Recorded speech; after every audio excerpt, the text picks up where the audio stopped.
And this is the WA Lifetime Contribution to Volunteering Award, celebrating those who contributed to the betterment of WA through their lifetime of volunteering. And how do you summarise a lifetime of volunteering in a very short paragraph? I will do my best.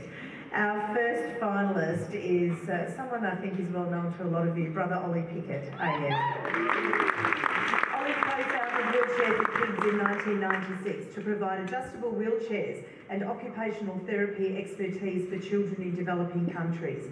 At 84 years young, Ollie oversees over 250 retiree workshop volunteers, where the average age of those volunteers is 74.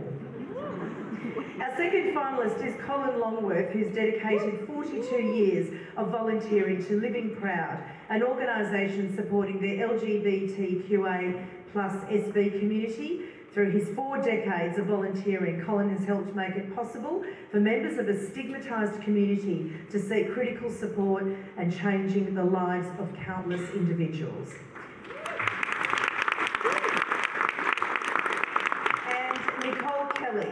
She's made an incredible impact on the Tom Price community. As Deputy Local Manager of the Tom Price SES, St John Ambulance Volunteer and Emergency Services Cadet Corps Unit Leader, her leadership in rescues, mentoring and training youth has saved lives and strengthened emergency services. 2 decades of volunteering, and during that time she has always been committed to her community's needs. Brother Ollie, Colin and Nicole have each made a combined contribution of 125 years of volunteering. That's impressive. And to announce the winner, please welcome Bev Jow, the CEO of Advocare.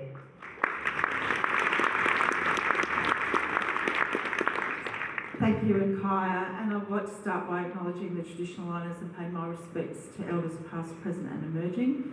And thank Almond Wally and his dancers for such a beautiful welcome to country tonight. Advocare is a seniors peak body here in WA, and we support older people, their families and representatives to navigate and resolve issues with the aged care system. We also have the privilege of supporting over 100 volunteers in our own organisation who visit older people in the community. This commitment by these volunteers contributes to the well-being of older people in our community and helps them feel connected and less isolated. So I'm very proud to have my own volunteer team managers here tonight as well. Through this, thank you. And through this connection, we absolutely understand and recognise the vital role of volunteers and volunteering and what it plays in our community here in WA. And it's our honour to be the sponsor for the Lifetime Contribution to Volunteering Awards tonight. We'd like to thank and it's great for us to work along Volunteering WA, and again extend thanks to Tina and her team for putting on such an amazing event and to celebrate those people whose lifelong service has strengthened our communities and reflects the values that we champion. So huge congratulations to all the finalists for your outstanding contributions, and I think it's going to be whoever judged this would have been a very hard pick. But our winner tonight is, and there's always one winner, but to me you're all winners, is Colin Longworth.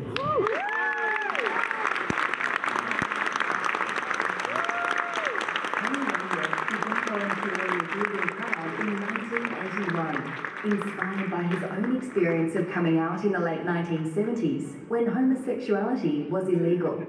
For more than 40 years, Colin has provided vital peer support to thousands of people, adapting to evolving laws and the changing needs of the community.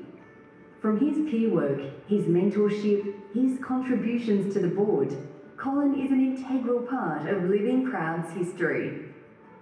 It's very hard to quantify the impact Colin's had within the community. He has been at Living Proud longer than any of our staff. He has so much corporate knowledge, he knows so much about our community. He is such an advocate and a champion for volunteering and for LGBTIQA plus SB community and the support that is offered. Peer support services for LGBTIQA plus SB people are life-saving. And because of the way things were in the 80s, with homosexuality being illegal, with AIDS being such a huge impact on our community, I'm really sure that people who called the Peer Support Service and spoke to Colin are still around because of that contact.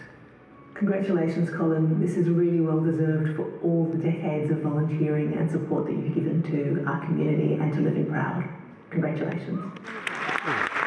Thank you, Colin, for helping ensure the safety of the LGBTIQA+ Westin community. Congratulations on being named WA's 2025 Lifetime Contribution to Volunteering Award recipient.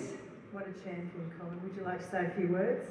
Yes, I have prepared a few, not many. But, yes, I want to thank Advocare, apart from Volunteering WA, for this award, and Living Proud for nominating me.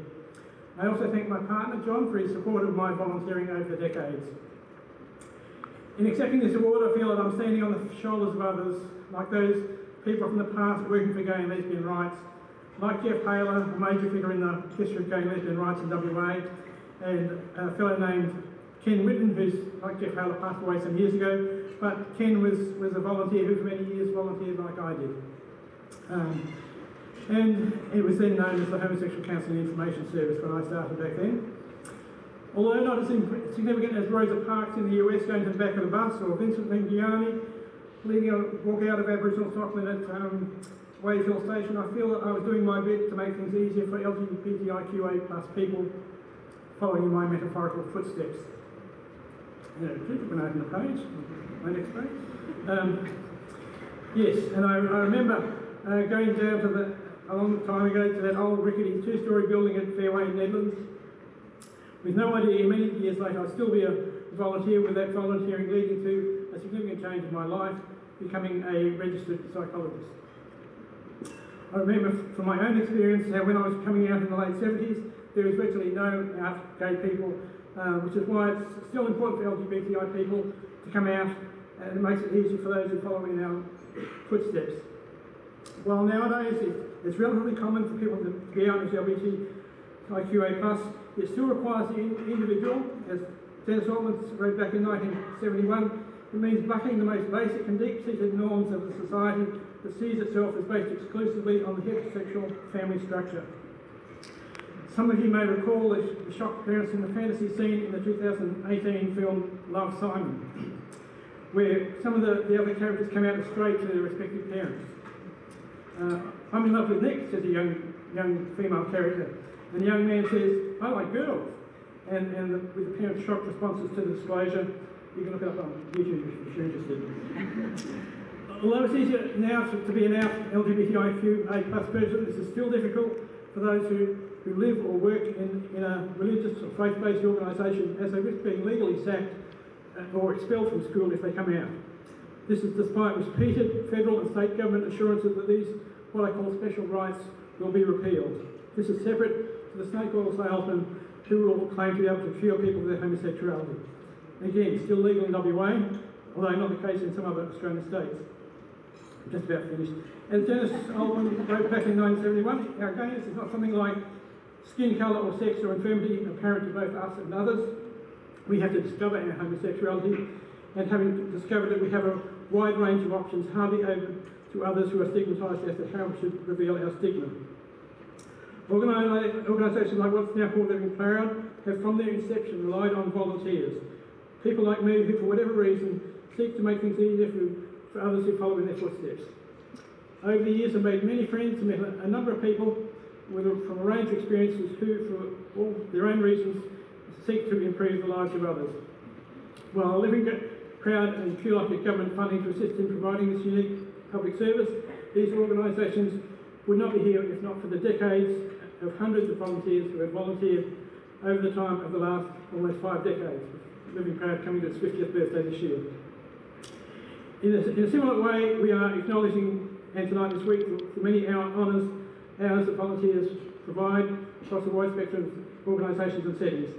So it's the passion, the patience and persistence that keeps so many services across the state and the country going, and what we celebrate in Volunteer Week. And I again thank Volunteering WA, Advocare and Living Proud for their part in awarding me this honour. Thank you.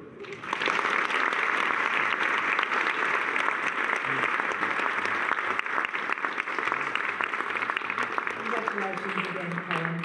Well, we'll have one more category, then we'll have a little break for dinner, and this is the WA Young Volunteer of the Year Award, presented by the Stand Parent Charitable Foundation. This award celebrates a young volunteer, so someone between the age of 16 and 30, who has made an outstanding voluntary commitment and who, through their volunteering, has positively impacted the lives of others. And our first finalist is 25-year-old Bree Del Borello. Bree is